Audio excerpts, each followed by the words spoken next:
All right, everybody, welcome to our first episode of the Dynamic Duo. Today we will be discussing the first 5 episodes of Superman and Lois on CW. There will be spoilers, so anybody who joins and decides to watch, just know that ahead of time and be warned. So I guess we'll dive right in. My name is Zach, and this is my buddy Jarrell. How y'all doing, guys? Nice to see you here. If you are here, otherwise, if you're just joining us as well, welcome. I know we just started the event, but it's going to be a great thing. It's going to be a weekly thing, so every Tuesday or Saturday you'll see us here, usually at around 6:30. So stay tuned every week. Yep, we'll be discussing different shows, different possible games, anything comic book related. You guys can ask questions. Sorry, I had to adjust the camera there a little bit, but yeah. So anything to do with comic books, really. It could be Star Trek, could be Star Wars, could be Marvel, could be DC. Just depends on how we're feeling that week. So as I said, this week we're going to start with DC, and we're going to start on Superman and Lois, first 5 episodes. Again, if you are joining us and you don't want anything spoiled for you, feel free to turn away, because we're going to discuss it in great detail. So right off the bat, we're watching Supergirl and Flash and all those series before, and I loved the Flash and Arrow and all them, and they all kind of have their lulls here and there. But when they introduced Superman into Supergirl, I just did not like this Superman. I don't know how you felt, but I did not. I personally feel like he was a great addition to the show. I feel like when you go into a DC show and you're making it on the super family or anything like that, I feel like there's a definite need to have Superman show up, whether as a cameo or as a full-fledged character, just for the sense that that's what people see when they're looking at the super family. They see Superman. They don't necessarily see Supergirl or Superboy all the time. They're looking for a Superman character. Well, and I totally agree with that. It's just that I felt like the way they handled his character was kind of not done properly, because they were so focused on, they wanted Supergirl to be the main character, that when they introduced Superman, he kind of took a backseat, which I get, but he kind of got underpowered in a way then, and they made him kind of like the comic relief. And Superman, by no means, is not comic relief. He's very serious. Yes, he has crack jokes, and yes, he has moments throughout the comics and throughout the cartoons, but he was still very serious as Clark Kent. You can even have moments with him and Batman in the Batman animated series, Superman animated series, where he's taken on the Batman, and when they first meet, and he's like, I don't want vigilantes in my town. And to see this version of him kind of come to be and just be comic relief and kind of felt like underpowered, like he could have taken out who they were fighting easily, but they didn't want him to, because Supergirl was there, which again I totally get, but I didn't like him. I mean, his costume was kind of a little wonky to me at first. Oh, I love the costume. And I just felt like he also, having seen Henry Cavill as Superman, he was kind of scrawny and kind of didn't fit the build either. Let's put it this way. Whenever you compare another Superman in the past, let's take it 10 years. In the past 10 years, there is not another Superman at this current moment or in the past 10 years that could, reach that level of fitness that Henry Cavill's at right now. They would have to go through some extensive stuff. Now, Tyler Hoechlin was a last-minute casting call. I mean, if we're both being super serious here. Yeah. No, and I'm not knocking on him when he first appeared, because I respect anyone who puts on that suit, because there's the curse of Superman for one, and then, which most people know about. If you don't know about that, it's where anybody who's worn the suit has had something traumatic or horrible happen to them. And so to know that going in and kind of take that mantle on, and also know you're going to get criticism because he's an iconic character, I respect him for that. So when it came to the show, I was not really looking forward to it, because I just didn't. I grew up with Smallville, and I love Christopher Reeves as Superman. Sorry, I am totally wrong universe. Buddy. Wrong. Yeah, total wrong universe there. As Superman, and in the originals, and to going into this show, I was just like, I don't like this Superman. I really don't. I don't know if I'm gonna like the show. Let's, I'll give it a try. I'll give it that first episode. And boy, did that first episode blow me away. That first episode just was like, this is awesome. This is a good, very good, like grounded Superman I could watch weekly. And I was just ecstatic and excited for the next few episodes. For me, I think it was more so the fact that we're getting to see him interact with kids in a way that we haven't seen before. When you go into the first, into the first episode, yes, you see him doing his whole saving thing, as you would expect from the beginning of a Superman series. But then you get further into the episode and you see him struggling with being an adult and a parent and trying to raise teenagers the right way. And I think for any parent, I mean, I'm not saying from personal experience or anything because I'm definitely not at that age to be a parent. But what I'm going on is I know how much trouble my parents had dealing with me as a teenager, and that was just a handful in itself.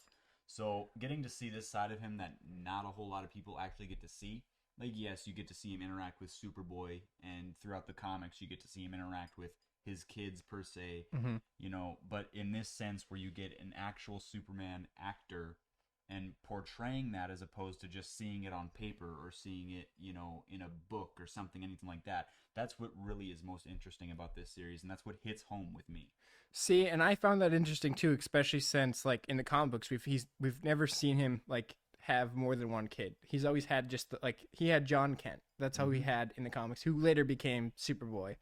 And to see them go for the whole like twin thing, and they don't have powers in the first episode. So you're like, and they don't even know he's Superman. That was interesting to me to see that like aspect of it. And I thought it was funny when like in I think it's the first episode because I think that's when they reveal he's Superman at the end. But in the first episode before he revealed, like he goes into the room and Jonathan is playing Injustice: Gods Among Us, and he's fighting Superman. Yep, that was the very first episode. He's playing as Raiden. Yep. Yeah, and it was funny to me to be like, you're fighting your dad and you don't even know it. And also like the idea that Injustice: Gods Among Us exists in that universe is like, what does Clark think of that? Like, because you obviously know he's got to know what the story and read the story, and like the story is him turning evil. Like, what does he think of that?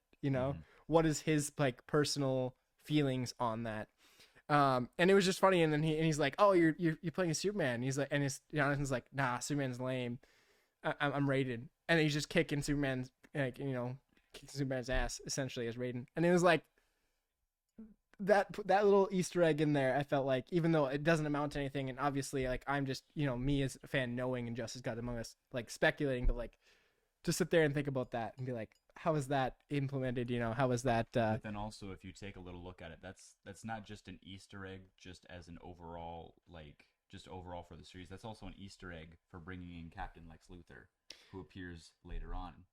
So that was another thing, is like the first time you meet this character, we have no idea who he is, and he's just this character attacking these nuclear plants and like studying Superman, and everyone's like, who the heck is this guy? Like, and why does he keep attacking nuclear plants? And then you get the whole like Lois's dad, the general, knows that Clark is Superman, and he's constantly using him to like better the world, and he has this stigma of like Superman has to help everybody, right? And so he's constantly calling Clark away from everybody, and that kind of drives the family apart a little bit. And it's interesting to see that aspect too of like, you have Lois, who throughout this series so far has shown that she wants more of his time, but she can't get it because of the kids and also because of him being Superman. And then you have the general, who's like, you need to be here saving everyone all the time. And then you have the kids who are like, we just want a dad. At least we just want to be normal, It's that two parallel thing, you're trying, like, you see this all the time, not even just in comic books, but also in real life. Like, let's put it in a superhero perspective. You're trying to balance relationships and your work life. It's not always the best. And as a superhero, you're not just balancing work life and home life, you're also trying to balance your other work life. Yeah. So you got three parallels as opposed to the two, and it just creates this whole, round the bend type of thing where you just don't know where to put your priorities at any given moment because you constantly have to be alert. And that's what I think he's trying to go for, but at the same time he's trying to be less alert. He in this same universe we still have Supergirl. She's not directly mentioned, but she's still there. Now after the Crisis on Infinite Earth events, everything has been Yeah. brought into the same fold. So you get that there's several superheroes Yeah. that are all over the world now, and Yeah. then And they're all combined. exactly. So relatively speaking, Superman should be able to take a step back. Right. Unfortunately, yeah. he's not allowed to do that due to the U.S. military wanting to use him. Well, and I think, it's interesting, like, what do you think of, like, Morgan Edge? He's an interesting character, too, that we've kind of just barely dabbled in. He's kind of reminds me of, like, an early Lex Luthor. For Morgan Edge, I mean, we got to see him a little bit in Wonder Woman 1984. Mm-hmm. I wasn't super pleased with that portrayal of the character. Mm-hmm.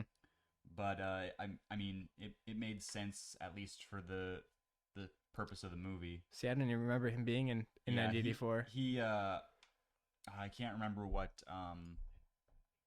it was Wonder Woman's lover. Yeah. I don't remember what his name is off the top of my head, but Chris Pine. Chris Pine, whoever his character was. Yeah.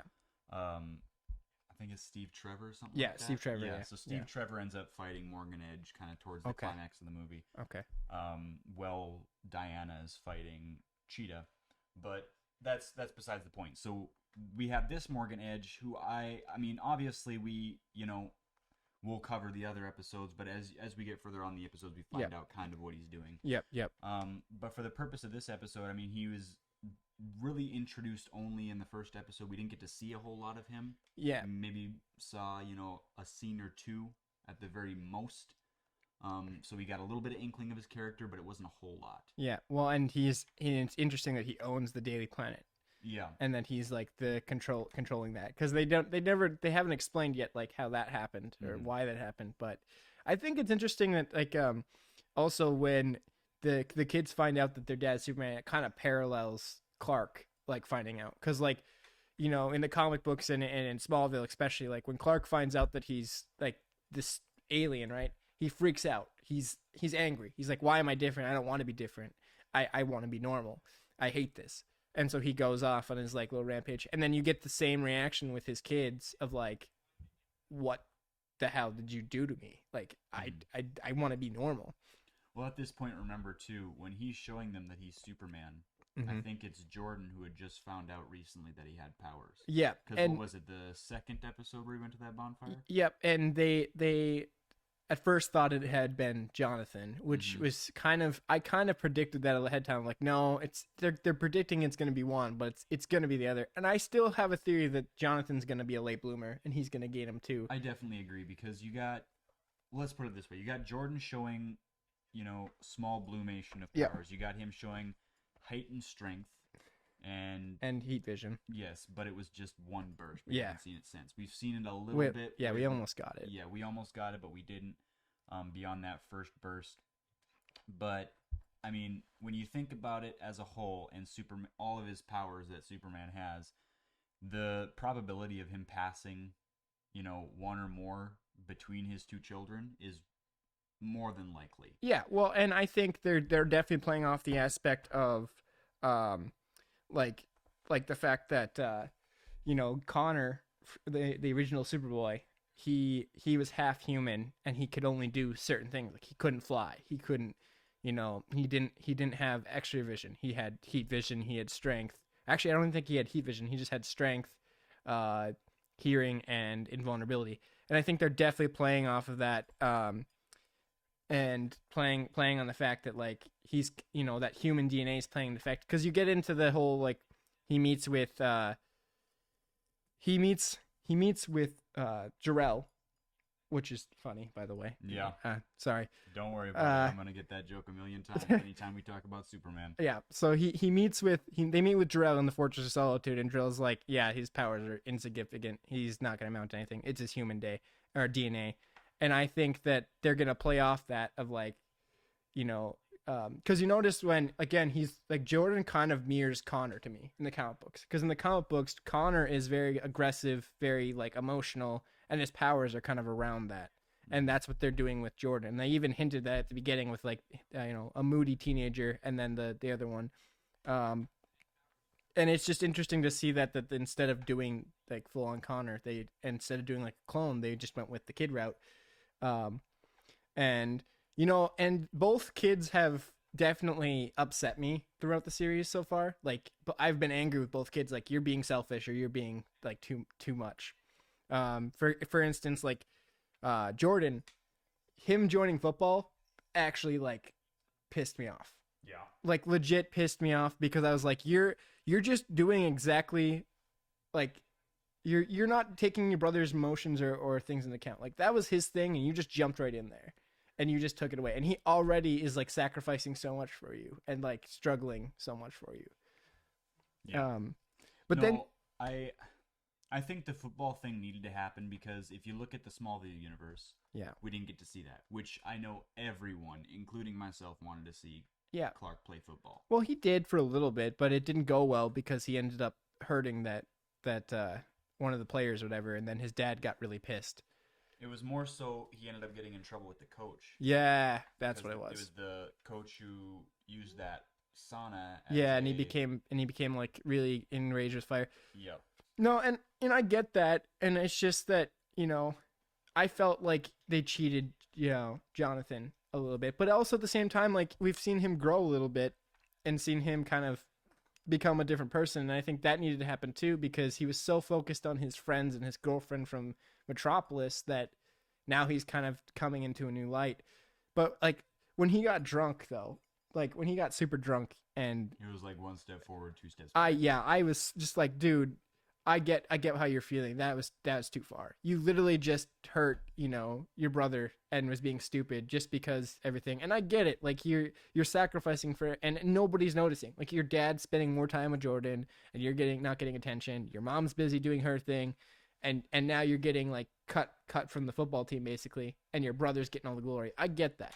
But like he could have found a healthier way to deal with that. And it was frustrating to see him kind of become that as well. And that's where, like I said, both characters kind of, because Jordan kind of gets angry about being different and goes on a rampage too, and that's why he joined football. So at first he was doing it as like revenge. So he's like, I can hit the people who used to bully me, because he ended up kissing the star football player's girlfriend or whatever, and he got bullied for it, and his brother got just beat on for it, right? And so he was like, I want to pay back, and I get that. But then after that, I was like, dude, walk away.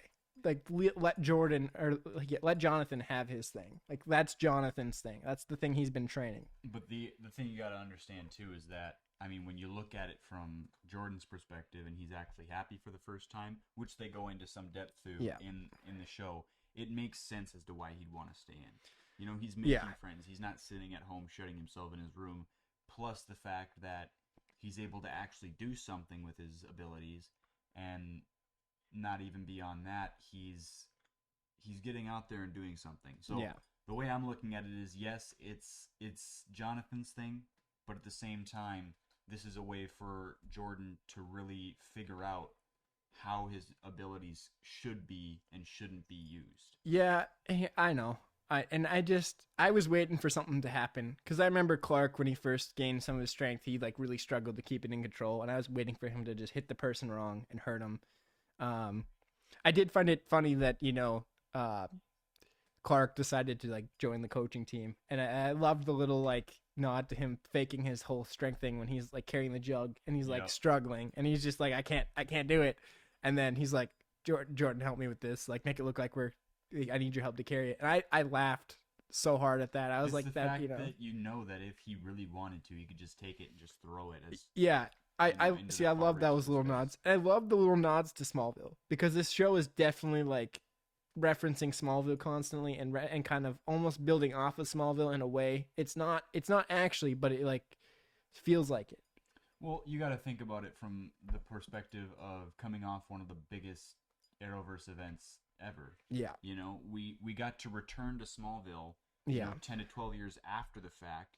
We got to see Tom Welling and Erica Durance return to those iconic roles as Clark and Lois. That was so freaking awesome, dude. That was my favorite part of that. That's what I loved. I did not like the fact that they brought in a different Lex Luthor. Yeah. I wish we could have seen the original Lex. Well, I watched some of his podcasts, and the guy who plays him, he just doesn't want to do that stuff anymore. Which is understandable. And I get that too. Like he quit for a reason. He quit that serious reason, but he still does like the voice animation and loves that. Mm-hmm. And he said he would, eventually maybe come back to like the Lex Luthor thing if down the road one day, but it's not in the cards right now, and I get it. But it's building off of that, that whole iconic scene where we take all these characters. Well, not iconic scene, but I should say that crossover where they take all these characters and shove them into the same Earth. Yeah. Yep. Some of them end up dying off, some of them don't. Yep. And then we bring it into this fold where we get this series, Superman and Lois, where Tom Welling doesn't exist. Yeah. Erica Durance doesn't exist. Yep. And we get Tyler Hoechlin and whoever plays Lois. And like I said, I'm starting to. They're definitely growing on me, and they're definitely like I'm excited to see where this goes, and I'm hoping that they don't do what Flash and Arrow have done and start getting too much into the drama. Because the first 3 seasons of Flash were really awesome, and then they started getting into the drama part of it, and they started getting into the, and they stopped doing superhero things, and they stopped doing core superhero things. Like Flash, he doesn't need a team; he can do everything on his own. And they got so heavily reliant on that team that he was he was fighting Gorilla Grodd, and he's like, "What do I do?" And they're like, "Barry, Sonic, punch him!" And you're like, "You could have thought of that on your own. You can literally think faster than a nanosecond." What is this? So I'm hoping that they keep grounded with this series, because Superman is a series I think that could be iconic and could go on for a long time. I do feel like it's definitely going to be a Smallville of the 2020s. Yeah. And the other thing is one thing I've noticed is this kind of proves that they should just, I love the movies, don't get me wrong, because I am a diehard DC fan, so despite what people say, I like the movies, but if they took the time and put big budget into TV series, imagine what they could build and imagine what they could do. Well, going off of that, it's been confirmed that HBO Max and the CW are combining their forces. Yeah. So any CW show that's going to be going on HBO Max will be getting that double budget. So we will be getting higher tier TV shows. See, that's fantastic. Imagine a Batman show. Imagine a Batman show with a high budget and episodic. Unfortunately, they will never do that. And we both. I know, but that would be. They could do that so well. That would actually make whoever played Batman for that would be Batman, because they could build around it and actually develop him and actually have story arcs instead of just it's 2 hour, 4 hour movie. To put it this way, look at if they had taken Gotham into this current this current setting and put it on the CW instead of. But Gotham was done so dirty though. I agree. It was done so dirty. I mean, take all the speculation and the things that people didn't like about him, tweak them a little bit. Yeah. I mean, for a show the way it was a good show. Yeah, but it got too much into characters that shouldn't have existed. I agree. And it got too much into things that shouldn't have happened and didn't take the time to actually let him grow up like they did in Smallville. They wanted to rush into Batman so fast that they didn't give him time to be Bruce. All right, let's make sure we get back on this. Yeah. We're covering this episode. Yeah. Sorry, we're veering way off topic. But no, this show proves to me that they could do that, and I wish they would do more of that. Which obviously, again, you said, they won't. But let's talk about Lois for a second, because I like this Lois Lane a lot, because this shows the strong-willed Lois that I've grown up with. Because a lot of times she's just kind of underdone and she's damsel in distress. There comes Superman, save her. And this show's no, she's a badass. She's gonna go do her own thing. She's gonna take on the world, and whether Superman's there or not. Yeah. I guess I'm still forming my own opinion, especially after the 5 episodes that we've seen. Mm-hmm. I do think she does do a pretty good Lois Lane. I mean, she does everything the way I would expect her to be, when she is Lois. But there's the thing with moving her to a smaller newspaper, which I understand the point of it. Mm-hmm. I just think for the show it was a good move, but for the universe it was a bad move. See, I think it was actually a genius move, because I think that the Daily Planet, she can do more good writing in that paper and grow that paper than she can at Daily Planet, which is already established. And now, like I said, like we said, Morgan Edge is censoring her. So it's kind of like in real life right now, right, where censorship can be a big deal. And so she can take that and do what she wants with it, with this small paper, and she can grow it. And I like that. And also it allows her to challenge herself, because she doesn't have the big backing anymore. She now has to go and do it on her own, and she has to fight for it again. And she hasn't had to do that in a long time, because she's Lois Lane, and she was the person at the Daily Planet. I mean, that's fair, but you take into account too, like in the old comics and the old Superman, cartoons way back in the day, like back when Popeye was still a huge thing. Yeah. Like it wasn't just Lois that was a huge thing; it was Clark too. Yeah, no, I know, and he constantly battled with her about like, oh, I get the byline and you get the byline, and that was funny. And like I remember like in the Superman animated series where like he shows up out of nowhere and he writes this paper and she's like, how do you do it? How do you do it? Yeah. He's like, oh, I'm a good reporter, got my sources, Right place, right time. Yeah. And I think that's an interesting that thing. That's kind of a sad thing that we are not going to see like Clark do that anymore because he's not doing that. Like he's fired. He's almost taken on a full-time role as Super Dad and Superman. Yeah. No, I guess it's just going into the next couple episodes, seeing what happens and kind of how everything plays out with Morgan Edge. So. Yeah. Well, and like, what do you think of Sarah and Jordan? Because I think that their relationship is a little bit toxic, but a little bit good. I feel like there's definitely more of a story to explore there than they're giving us. Because they're only giving us the little bit that they've connected on, which is their traumatic events that they've experienced. With, Yep. Having to take pills and whatnot. Yep. So I definitely think that there's more of a story to go into beyond just their shared problems. Yeah. And more so like, what is this relationship going to be like without those problems? Because we're seeing Jordan getting out of those problems. And Sarah still trying to deal with the problems of therapy and her dad, with her parents. Exactly. Yeah. So it's definitely a good contrast. But then you look at that same thing, we're also seeing the reemergence of an old relationship between Clark and Lana. Yeah, well, and I think that that Jordan and Sarah kind of mirror Lana and Clark in a way. Like they remind me of like when Clark was a kid in Smallville, and and he was like in love with Lana type thing. I do agree with that because there is a lot of there is a lot of symmetry there, especially in the point where he's not. Jordan's not going around saving people like Clark was in Smallville. Yep. Or being like a goody two shoes. Exactly. And the thing that we haven't seen yet that I really want to explore is the fact is either of those kids have a weakness to kryptonite. Yes. That's one thing I'm really worried about. Well, especially with Morgan Edge in the mines. Exactly. With those mines having, you see it just an area just filled with X-kryptonite. Well, and that goes back to an interesting too of like, again, like Smallville. Like all the stuff happened to Smallville. It's kind of like, again, that's why I said they mirroring Smallville, like, because they're kind of hinting that like kryptonite's they're using kryptonite to give people powers. And, with some of these people. And, I still, I guess I didn't understand. They'll have to go more into it, but like, what was with the guy being like, they resurrected me? So I don't think it's just kryptonite that they're using. I think what they're doing is they're taking kryptonite and they're taking something else. Probably, it could be a whole Phantom Zone thing that's going on. Yeah. With people from the Phantom Zone, or it could be something completely different. I have no clue. But then are they combining them into the person's body? Because the one person was the son of the lady who Lois was investigating for, and he said that you're Kal-El, you're not the only one anymore, meaning he knew who Clark was as Kryptonian, and he seemed to be like have memories of Krypton.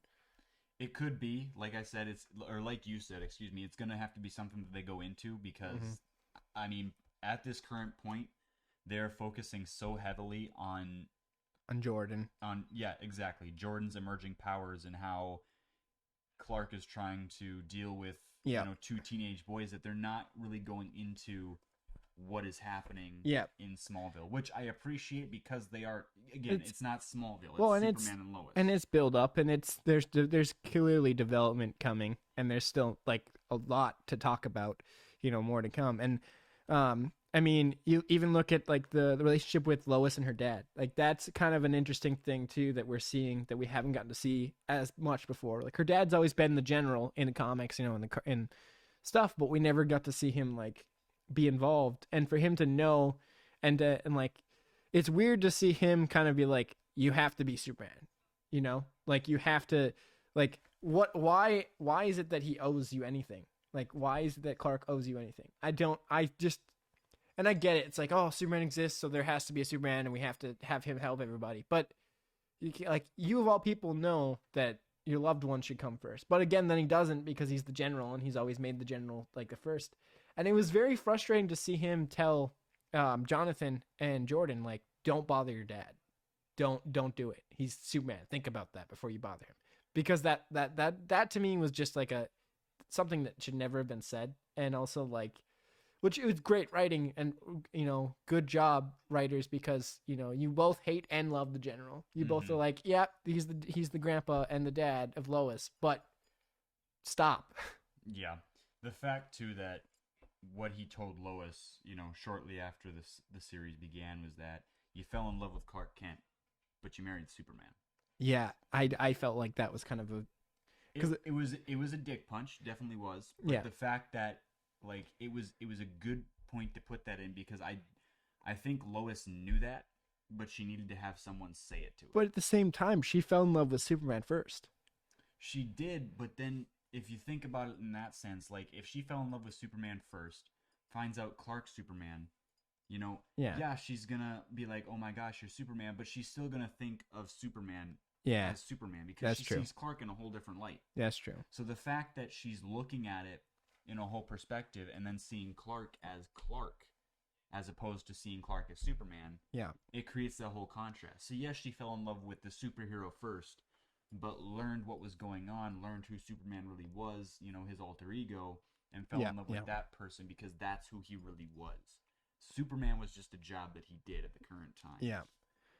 Well, and let's go back into kind of the mystery figure and the general. So it was interesting to see they went into the backstory, and if you're watching and you want to see this stuff, or if you do watch this, we're gonna go into very great detail right now about kind of a big reveal. So go ahead and you can either skip ahead or turn away if you like, but they reveal who the mystery figure is that he fought at the beginning as Luthor. And it was interesting because the person they picked to play Luthor was not who I expected at first when they took off the helmet. And I was like, where did he get this suit from and what is happening right now? And the ship, like, because to me, he seemed like an alien when they first fought. But then you take it into this too, like, they didn't call him Lex. Like, they called him Captain Luthor. And then obviously they go into that and they show that he's a part of the military. Yeah, and they show his Earth. Yep, and then one of the biggest reveals that happens is that he's following Lois Lane, and he was married to her in his Earth, which is mind blowing. I mean, but if you look at it, directly, I mean that is a universe like that. That is in the comics where that happens on a separate Earth. I know, but the thing that pissed me off with that is like, how the hell did you not guess that Clark Kent is Superman at that point? Because obviously he's around her all the time, and he looks. I mean, like, if you're really smart and you know what Superman looks like, and you're from another Earth, and you know who Superman is, like, you would think he would have pieced that together. But you got to think of it too, since I'm sorry because I'm going to spoil a big spoiler for everyone here, but he's from the Injustice universe. Yeah, if you haven't figured that out by now. Yeah, at least that's what it seemed like.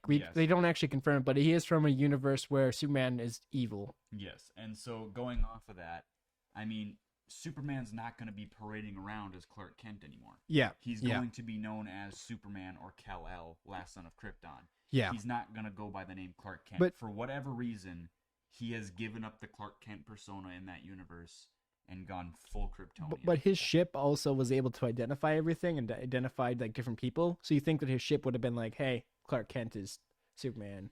The weird thing that I'm finding out is that he has programmed his ship to figure out where Superman is when he uses his powers. Yeah. So I don't think it's necessarily like he's trying to, figure out who Superman is. Yeah. It's more so like, hey, I know what Superman does. Yeah. So I'm going to figure out how to track him, or whenever he uses his powers, there's always, a power surge or something like that. So I'll know where he is and be able to follow him. Well, and going back to you talking about how Lois marries Luthor in this other universe, it kind of also shows that, again, like just like in the comics and even in like the movies, that without Lois, Superman like is not Superman. Like he needs Lois to ground him. Yep. Yeah, that is definitely a big thing in any universe where Superman and Lois exist. And going into next week, we'll be talking about the Snyder Cut, where that's a very, very big thing. Yep. I mean, like I said, we'll talk about that next week, but it's definitely something that I wish we could explore, but I know with only so much screen time, Yeah. you can only explore so much of that universe. Now, I would like confirmation as to if that is the Injustice universe or if it's something else. Because granted, and when you put it this way, we haven't really seen any other heroes besides Superman.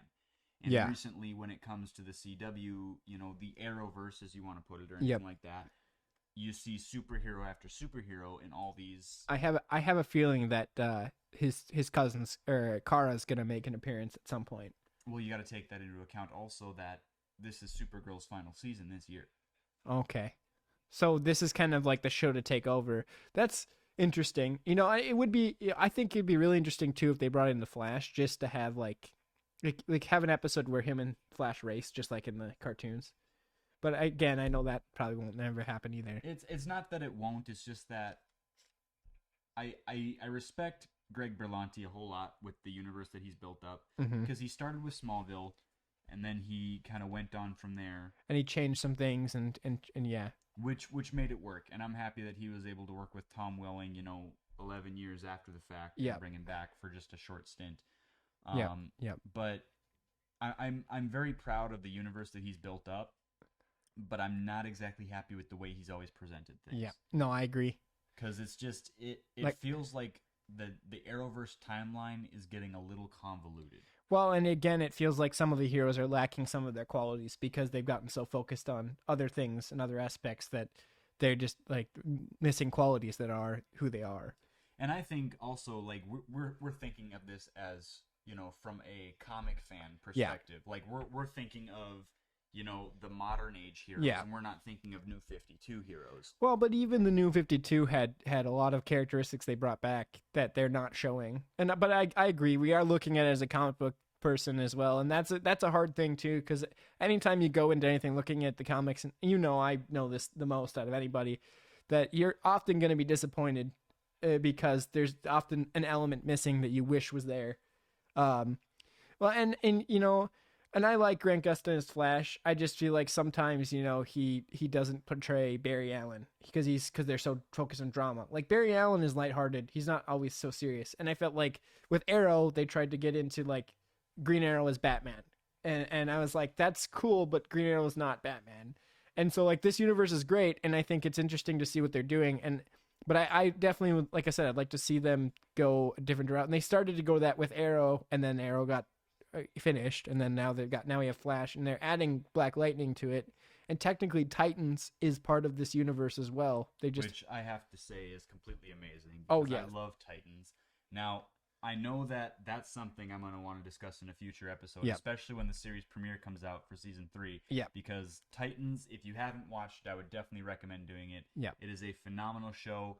A little bit slow on the upstart, especially in season 1, but getting past those first few episodes and actually getting into the meat and bones of the actual show is phenomenal. Well, and if you get to watch it, like binge watching it, it's so much better too, because there's so many episodes that they don't they end it with a cliffhanger and don't come back to it till like 2 episodes later. Yep. So you're like, what? It's definitely worth it. But it's definitely good. An interesting thing about the crossover that they did with Tom Welling. Did you notice he had a blue watch on him? Yep. So I still have a theory that he's going to make an appearance again later, and they're going to bring him in with Tyler, because there's a lot of theories out there that, because they talked about this in Smallville, that blue kryptonite causes him to be human if he's in contact with it. So my theory is because they're talking about the element of children in this series, they're going to mirror that with Tom Welling's character, because he took and wearing a blue kryptonite watch and is keeping him from having his power so he can be normal. And I think they want to build off that and mirror that into this, and what would happen if he wasn't normal. I understand that, but I mean, shortly after Crisis on Infinite Earths, Tom Welling kind of stated like he doesn't mind coming back to the character, but I mean, he doesn't want to wear the suit though. Well, he doesn't want to wear the suit, no, but I mean, if you think about it, he did Smallville for 10 years. Yeah. And then the only other project that he's been on besides Smallville was Lucifer. And he's so good in that. He was good, don't get me wrong, but then immediately after being done with filming Lucifer, he goes straight back into Smallville. Which I find funny that these are all connected. Like every Exactly. single one of them is connected, and that's what's funny to me. Exactly. And I just, I feel for the guy because I wish he could branch out and we could see more of him beyond just, a DC character. Yeah, but see, I got to talk with him on live, like at a live event, on video chat for a little bit, and he likes this DC stuff. He does wish he could go do some like other projects, but from what I gathered, he really likes the DC projects, and he likes talking about them because that's kind of been his life. But I agree with you. It'd be interesting to see him because I liked him in Lucifer. I won't say who he was because that's another show, and we're not talking about that one, so I don't want to spoil that. But like he was really good in that, and I think would definitely would love to see him do more. I think he's in another cop show as well. I think I remember him seeing. I don't know. I don't know off the top of my head. So. But so to go into the whole like Luthor thing, and it was interesting to see him like he's just wanting to kill Kryptonians because he was trying to kill both Derek and Superman when they were fighting with the rockets. But the thing is that he didn't know Derek was Kryptonian. But he saw him use the powers, like he was like, oh, we just got to kill them both.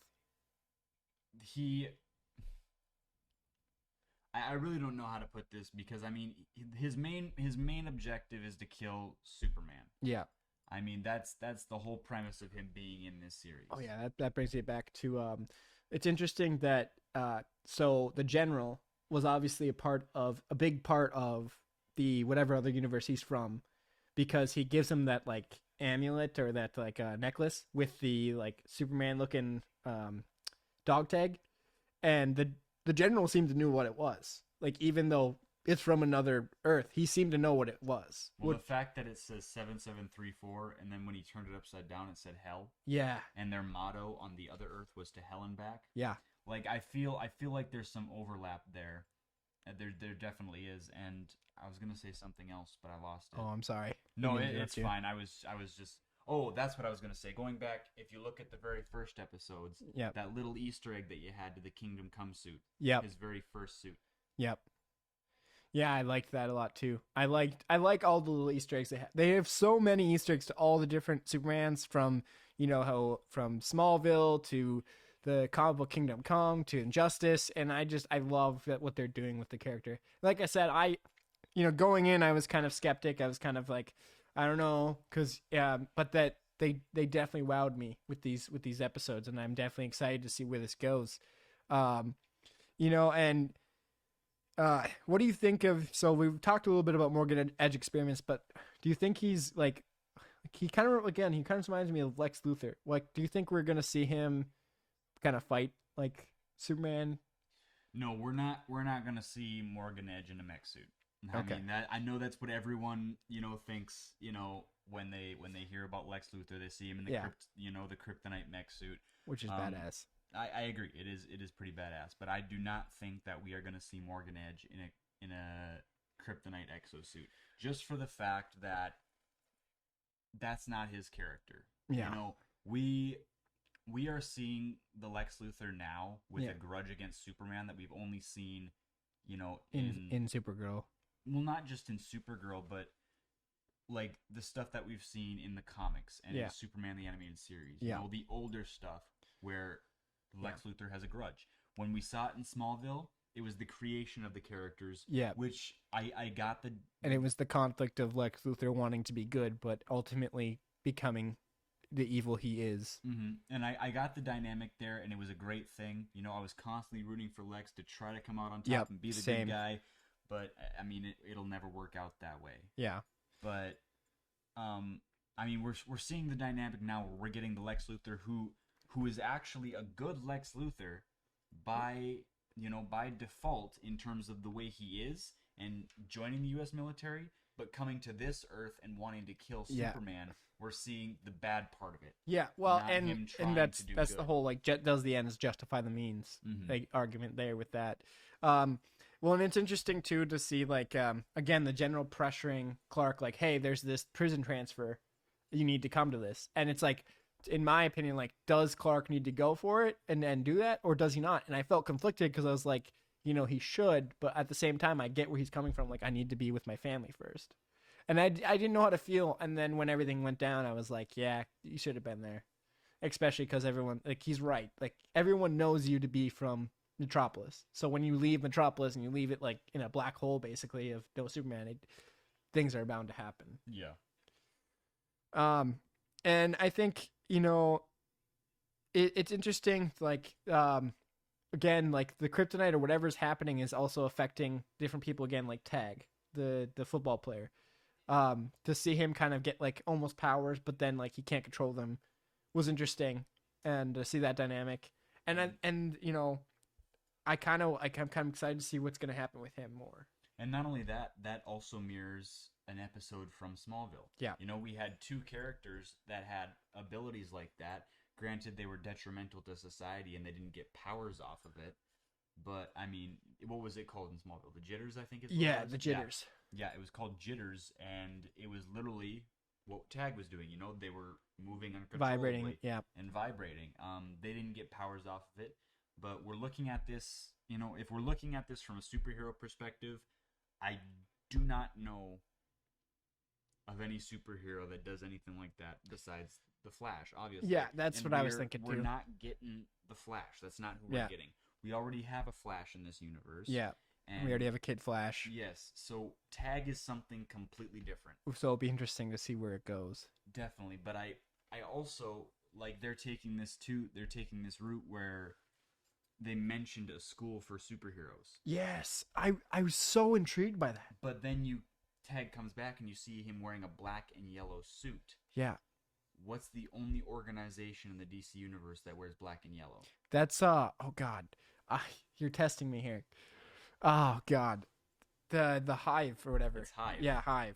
So that's school for superheroes? Yes. I'm betting you that it's Hive. Oh, that means they could bring in so many characters. Like Dr. Light could come in to be. Yep, there's definitely a whole universe of possibilities because you definitely only hear about Hive when it comes to Teen Titans. Yes. And we got into it a little bit in Arrow with the whole Damian Dark saga. Yeah. Which, I mean, if you look at that had been a build-up since season 1. Yeah, and that also was kind of the hard seasons to watch, to be honest. Yeah, but I mean, like, if we look at this critically, Tag comes back, what was it, 5th episode, right? Yeah.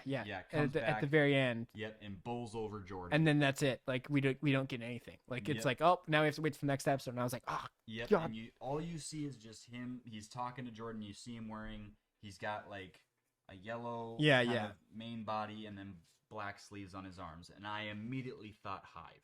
Yeah. No, and that would be some crazy stuff to go into.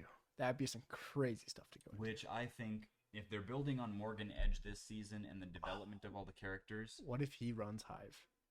That would be a bit of a stretch, to be honest. Because I don't feel like that's Morgan Edge's domain. Yeah. I mean, it would be an interesting development, but it would definitely mess with the whole dynamic of the entire Arrowverse that's been built up since Arrow started. That's true. What do you think of Lana and her husband's relationship? I forget his name because he's kind of a character I don't like. Yeah, I don't really care for that relationship. I mean, it is nice to see Alana Lang back in the Arrowverse. He reminded me of the bully from Smallville that ended up like Whitney. Yeah, he reminded me of Whitney, and I did not like Whitney. I didn't like him at all throughout the series. Like, even when he redeemed himself, I was still like, yeah, I get it. You redeemed yourself, but you're still kind of your dick. Yeah, I don't know. I feel, like I said, it's good to see a new character play Lana. I mean, even after seeing Kristen Crook for so long play that character. Yeah. I mean, don't get me wrong, she was fabulous with the part. She was awesome for that part. I feel like she played that role to a T. Yeah. And I cannot praise her enough for that role. But then you go into this character who we're seeing an adult Lana dealing with the problems of being an adult, dealing with also dealing with her own adolescent child, and also dealing with an imminent divorce is what it seems like. See, I was mad because like Lana in Smallville and in the comics was strong-willed, and she hated doing the things that her family told her to do, right? And now we're seeing her like do those things to her kids. And I was like, that's not Lana. Like, that was like, we had a whole freaking episode about how Lana wanted to go do her own thing and she quit cheerleading. And now your daughter does it. And I know it's not Smallville, but to me, it's like, now your daughter does it. And you're just like, hey, what's going on? Like, but we got to think about it too. different universe. I know. Different Lana. I mean, since Crisis on Infinite Earths happened, there's I know. this whole new dynamic that brings everything. So if we're looking at it from a character perspective, we got to look at it objectively. I know. Off of what happened. It's just hard because I love like Lana Lang as a character, and like I mean she was in the original Supermans as well, and like to see that was just like we had a whole freaking like season dedicated to this. Why is this happening? And not to mention like the husband pissed me off because he was so like gung-ho about like Morgan Edge is gonna save everybody, but like if you look at history, like anybody who's like we're gonna come in and save you oftentimes comes in, does their thing, and then leaves. And that's exactly what Lois is like, hey, he's gonna do this, he's done it to everyone else, and he's like, oh well, it's gonna help the jobs. For Morgan Edge's perspective, it's not that, I mean, looking at the way Lois is seeing it, he's not just coming in, you know, doing what they want to do and leaving. He's coming in pretty much destroying the town. Yeah. And then and he's only going to Smallville because of Clark, essentially, without even realizing it, because Clark is the reason that all that kryptonite and all that stuff is there. Yeah, because it crash landed there back when he first got there.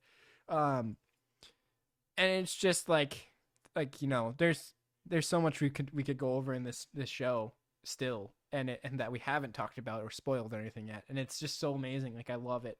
And I'm excited for tomorrow's episode. Yeah, it's definitely a new dynamic. It's something that I feel that going forward, you know, depending how many episodes they have, I feel like this is going to be, you know, I don't feel like it's going to be a 23 episode show. Obviously, no, it's going to be like a.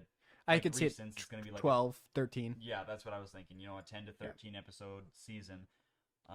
Just for the fact that these seem to be a little bit longer episodes. Yep. Well, and I feel like they seem to be doing less episodes because of the previous shows have had more luck making less episodes than going the full 20, because when they did the full 20, when they first did it, it was like, yeah, it's great. And after a while, people got kind of tired of it, so they had to kind of cut back a little bit. So maybe they're kind of learning from that with Superman and Lois. But I actually don't know how many episodes are going to be. I haven't looked. But if we got 20, hell yeah, let's go. There's so much more character development. There's so much more. You know, we're getting close to that about an hour mark, which is where I kind of want to keep it. So we'll kind of start to get in our closing remarks here, and then I'd like to talk about future of this podcast too. If you want anything finally you want to say about the show.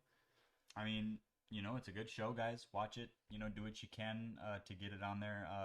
It is on the CW, and you can also get it on Amazon Prime. Yep, if you buy it on Amazon Prime, they release an episode weekly with the CW, and that's what I did because I didn't want to watch it with commercials. So I just stream it through, Amazon Prime, and then every time they release an episode, I go and watch it. And they release it at like 3 a.m. the day of, which means you could technically watch it early because it doesn't premiere until later at night. I don't even know what time it is on the CW. I haven't watched Probably live TV in forever. 7 or 8. Yeah. 9 at the latest. But I definitely think it's a good show. I think it's a new dynamic for the CW's Arrowverse. So take a look, check it out. The last thing that I'll say, and we kind of talked about this before, is I do feel like we don't get enough of him as Superman yet because they're so focused on, you know, him and like with Lois and with the kids. And maybe we'll get to see more, maybe we won't. And I think that it's also a good thing we don't, because I think when they focus so much on his superhero aspect, that's where you get into the stuff I don't like, where it's like so focused on the drama and so focused on the other things. So maybe it's a good thing we don't, but you know, I do kind of hope to see more of him as Superman. I mean, if you think about it though, this show has technically been done once before. Yes. Clark and Lois, The New Adventures of Superman. Yes. Yes, that is true. So we're seeing a new version of the show, but it's good. So going into this podcast, we're going to be like we said at the beginning, we're going to be doing this about every week, most likely Tuesdays, sometimes maybe Saturdays, so we might do 2 episodes a week. I'm hoping to, you know, if Drell's up to it, you know, it depends on his schedule, because I'm on his schedule because he's my co-host. So, and I'm available anytime. So, you know, when we get to it, we're going to be talking about all kinds of things in this show. Feel free to ask questions, leave comments, and we will go through them and we'll try to answer them.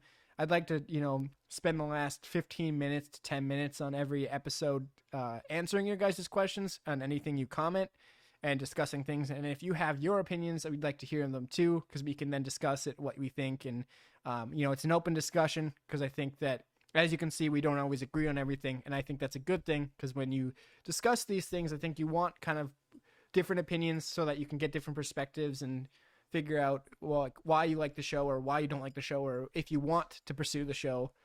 Um, and so yeah, and feel free to comment things, ask questions, ask us questions about, any other shows that maybe you want to see us review. I know next week we're doing the Zack Snyder's Justice League Snyder Cut, and then the week after that we're doing Falcon and Winter Soldier, and then after that we're doing Spider-Man, the PS4 video game series so far, and then the week after that we're going to do the Batman Arkham series. I know for a fact that's what we're doing, and then we might I might have to get another co-host for a little bit while he's busy doing some things for personal stuff. But for the time being, that's when we'll be doing is Tuesdays at 6:30, and again possibly Saturdays. But we'll let you know. And I already put the schedule for the next 5 weeks. Yeah, something like that. 5 weeks out. And so. I mean, you guys. I mean, I'll still be here too. Maybe not all the time, but I'll be here in terms of I'll call in and see what's going on and put in my input. I just. Over the next year or so, I got a lot of things that are coming up that I need to just take care of. So, I'll still be a staple here on the podcast. I might not always be here, but I'll definitely make sure that my presence is felt. Yeah, but we'll do some recordings or have him come in on call or video chat if we have to, as well when he can. But you might see my little brother take over a little bit here and there too, because he loves to talk about this stuff and has already expressed how he wants to definitely get on here as well. Other than that, it's like I said, check out the show. It's pretty awesome. I'm super excited for it. I'm a huge Superman fan, as you can see based on my jacket and my shirt. He's kind of the comic book character I idoled as a kid, and to see him come to life like that is really cool. And I can't wait to see where they go with the series. And it's kind of cool. We get to see his version and Henry Cavill, because he said that he's still going to continue and he wants to continue. Whether or not that actually happens, obviously, is up in the air, because who knows what's happening with DC right now. But it's a great time to be a geek, and I think that's what's really cool. So. I mean, I'll agree with you on there. I don't think we should say geek. Some people might find that a little derogatory. Well, but nerd. It is definitely a great time to be a fan of comics. Yeah. And, anything that, 7 to 10 years ago would have been considered nerdy. I mean, now is the time where you can express yourself as a, verifiable nerd. And it's not going to come back and bite you in the ass. Yeah. But, no, I think there's a lot of things coming up over the next, couple years that is definitely going to be worth it for comic book and superhero fans. And it's going to be a hell of a next decade. So. Yeah. And this stuff obviously isn't going away anytime soon. Oh, so no, we're going to get this until the world ends. Oh, yeah. So it's pretty cool. And thank you guys for whoever ends up listening and who has watched right now. This has been, it's kind of an interesting thing that I'm starting up, that we're starting up this week. And I figured, I annoy people already on the daily talking normally about this stuff. I figured, why not come out here and go be able to actually talk about it and not be, attacked for it. So it's kind of fun. Well, I'm going to attack you later about it. So yeah. But that's pretty much all we have for you guys. So we'll end up seeing you next week Tuesday at 6:30 for the Snyder Justice League cut. And have a good one.